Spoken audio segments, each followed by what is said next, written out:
बिल्कुल नाज़रीन अवांखे अपडेट कयूं पिया। सिंध में पानी जी बदतरीन खोट है, जंहिं करे लखे रुपयनि जो फसलन के नुक़सान जो अंदेशो है। मुख़्तलिफ़ शहरनि में आबादगारनि, हारियुनि, क़ौमपरस्तनि, सियासी समाजी अॻवाननि ऐं शहरियुनि तरफ़ां पानी जी खोट ख़िलाफ़ एहतिजाजी मुज़ाहिरा कया पिया वञनि। अवांखे ॿुधाईंदा हलूं, सिंध जे मुख़्तलिफ़ शहरनि में घोटकी, मीरपुर माथेलो, कशमोर, मटियारी, सकरन, कंडियारो, नारो, खिपरो, ठुल, गुपचाणी, बांदी, जोही, वगण, थड़ी मोहब्बत ऐं सराड़ी समेत ॿियनि शहरनि में एहतिजाजी मुज़ाहिरा करे रैलियूं कढी पई वञनि।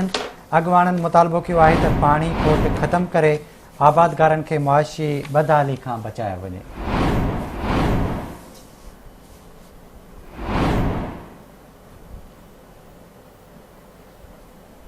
राब्तो कयो आहे गुपचाणी में मसूद ज़ंगेजो सां। मसूद, आगे कजो, पाणी जी खोट ख़िलाफ़ आबादगारनि, हारियुनि ऐं क़ौमपरस्त अॻवाननि जे सॾ ते एहतिजाज कयो पियो वञे।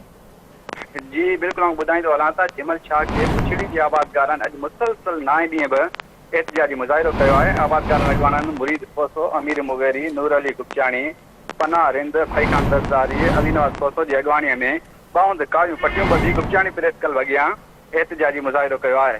आबादगारनि जो चवणो त झीमल शाह खे पाणी आबपाशी अमलदार बहादुरनि खे बि पाणी विकिरो करे रहिया आहिनि। जे असांजी ज़रख़ ज़मीनूं बंजर थी वियूं आहिनि। चूंडियल नुमाइंदनि तोड़े आबपाशी अमलदारनि असांजे अहम मसइले ते ख़ामोश बणियल आहिनि।